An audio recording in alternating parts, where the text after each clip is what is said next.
தீர்ப்புரை வழங்கிய பாலமுருகன் நன்றியை தெரிவித்துக் கொள்ளும். அவர் சினிமாவின் பல பெயர்களை சொன்னார். பலருக்கு தெரிந்தது தமிழ் சினிமா எனும் ஒரு பெயர் தான். இதுவரை நமது நிகழ்ச்சியில் 2 புத்தகங்களை நாம் வெளியிட்டுவிட்டோம். அதில் ஒன்று பாலமுருகனது கட்டுரைகள், தீர்ந்து போகாத வெண்கட்டிகள்.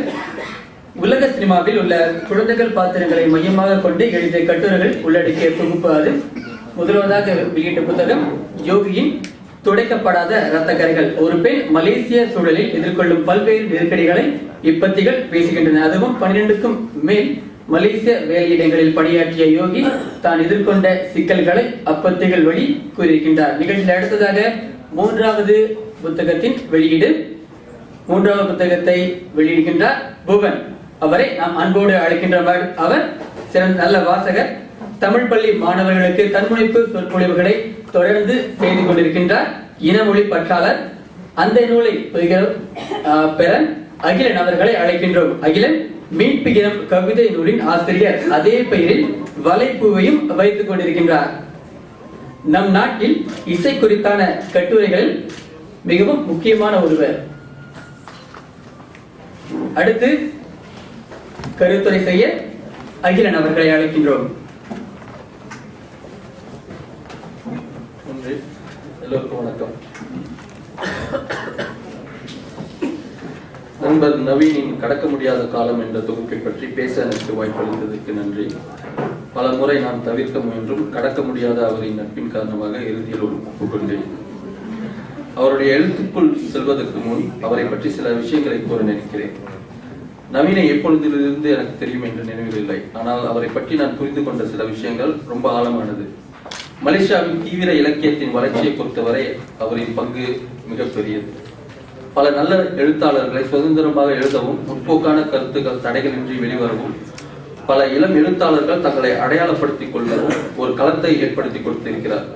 அதுவரை ஆங்காங்கே தொடர்ச்சியற்று கொஞ்சம் கொஞ்சமாய் இயங்கி வந்த கலந்துரையாடல்களையும் படைப்புகளையும் ஒட்டுமொத்தமாக இழுத்து நவீன இலக்கிய பரப்புக்கு ஒரு களத்தை அமைத்தவர்.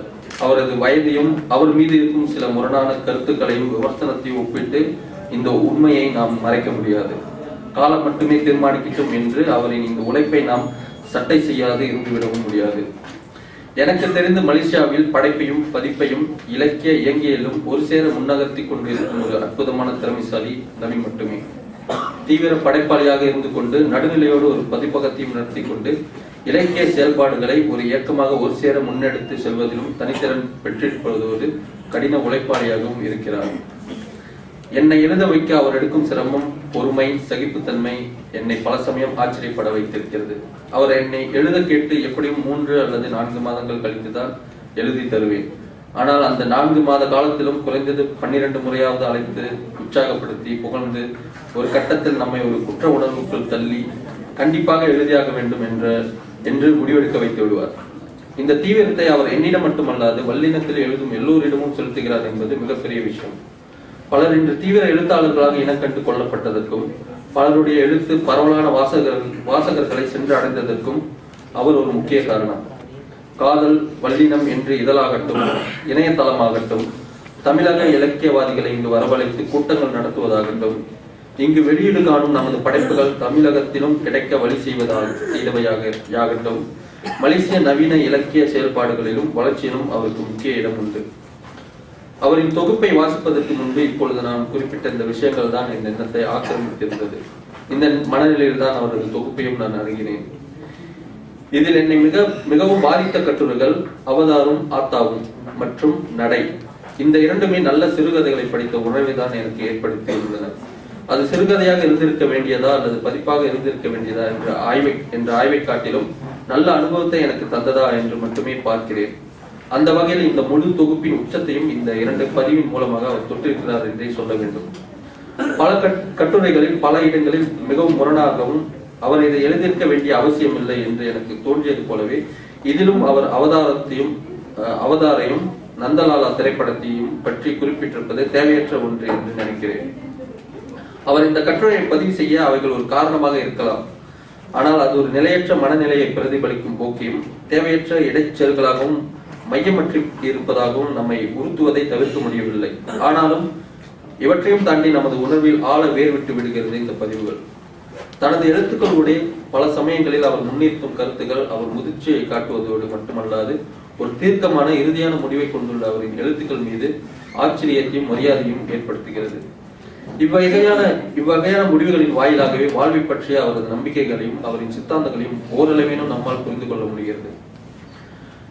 அங்காடி தெரு, மீந்திருக்கும் வாழ்வு, மறக்கும் கலை, நானும் சில சாமியார்களும், கண்டடைதல் இவையெல்லாம் நவீனை ஒரு நல்ல எழுத்தாளராக மட்டுமன்றி நல்ல சிந்தனையாளராகவும் இனக்கண்டு கொள்ள உதவும் நல்ல பதிவுகள். அதில் சில வரிகளை இங்கு பார்ப்போம். வாழ்வில் வெற்றி என்பது தனியே எதுவும் இருப்பதில்லை, வாழ்வை முழுமையாக வாழ்ந்து முடிப்பதை தவிர.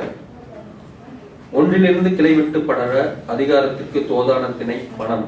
அதனால்தானோ என்னவோ அது நகரங்களில் அசுர வேகமாக வளர்கிறது. என்னதான் ஆசைகளின் இறுதி வடிவம் ராட்சச உருவாய் மீண்டும் மீண்டும் என்னை அதிர்ச்சி அடைய செய்தாலும் கடக்க முடியாத நதியாய் வாழ்வும் அதன் யதார்த்தங்களும் பெரும் நமட்டு சிரிப்போடு நகர்ந்தபடியே இருக்கின்றன. வாழ்வு அவ்வப்போது தரும் போதனைகளை மறந்து விடுவதுதான் வாழ்வை மேலும் சுவாரஸ்யப்படுத்த உதவுகிறது. உண்மையை நோக்கி வாதிட முடியாது என்ற போன்ற வரிகள் ஒரு ஆன்மீக தரிசனமாகவே எனது எண்ணம் முழுவதும் தொடர்கிறது. இது தவிர இன்னும் சில வரிகள் அதை சொல்வதற்கான மொழியும் வெளியும் அவருக்கு இல்லாமல் இருந்திருக்கலாம் என்று முடிக்கும் போதும் நான் பற்றி இருந்த மாயக்கரங்கள் நிதர்சனமாக என்னை இறுகி இருந்தது, நெகிழச் செய்தது. பெருவிரல்களை உற்று பார்த்தபடி மிக நிதானமாய் காலடிகளை மாற்றி வைப்பதும் ஒவ்வொரு பாத அழுத்தத்திற்கும் பின் முழு நிறைவுடன் மூச்சு விடுவதும். ஒரு குழந்தைக்கு மனம் உருவாகும் தருணம் மிக அற்புதமான கணம். சந்தைகளில் குவித்து விற்கப்படும் விளையாட்டுப் பொருட்கள் அனைத்துக்குமே குழந்தைகள் கொண்டிருக்கும் அர்த்தம் முற்றிலும் வேறானதாகப்படுகிறது. அவற்றின் மூலம் குழந்தைகள் தங்களின் உலகை கண்டறிய முயற்சி செய்கின்றனவே தவிர அதுவே அவர்கள் உலகாவதில்லை போன்ற விவரணைகளும் காட்சிப்படுத்தலும் அவரின் எழுத்தின் ஆளுமையை அழுத்தமாக பதிவு செய்கின்றன. டாக்டர் சண்முக சிவாயை பற்றி நவீன் பதிவு செய்திருப்பதை இந்த தொகுப்பின் இறுதியாக வைத்திருப்பது தொகுப்பு முழுவதும் படித்து முடிக்கும் போது ஒரு மன நிறைவையும் ஆரோக்கியமான மனநிறைவையும் நமக்கு ஏற்படுத்தி வருகிறது. அதில் ஒரு வரியில் அவர் எழுத்தாளனுக்கு பேச்சு ஒன்றாகவும் எழுத்து ஒன்றாகவும் இருக்கக்கூடாது என நினைவில் வைத்துக் கொண்டேன் என்று சொல்கிறார். அது என்னை மீட்டெடுத்திருக்கிறது. எழுத்தாளர்கள் மீது கொஞ்சமும் நம்பிக்கை இல்லாத இந்த எண்ணில் நவீன் மீண்டும் புது நம்பிக்கையை வைத்திருக்கிறார். அவர் அதை காப்பாற்றுவார் என்றே தோன்றுகிறது. ஒரு நல்ல தொகுப்பை வாசித்த அனுபவத்தையும் அதை பற்றி பேச எனக்கு வாய்ப்பளித்ததற்கும் மீண்டும் அவருக்கு எனது நன்றி. இன்னொரு விஷயம், இதில் நான் விமர்சனமாக எழுதிய சில விஷயங்கள் அவர் பார்வைக்கு மட்டும் விட்டு விடலாம் என்று நினைத்திருந்தேன். எப்பொழுதும் போல் இந்த முறையும் அகிலன் தப்பித்து விடுவாரோ என்ற பயத்தில் நேற்று எனக்கு பால் தொலைபேசியின் மூலம் அழைத்து எழுதிவிட்டேன் என்று கேட்டிருந்தார். அப்பொழுது நான் இதையும் அவருக்கு கொடுத்திருந்தேன். அவர்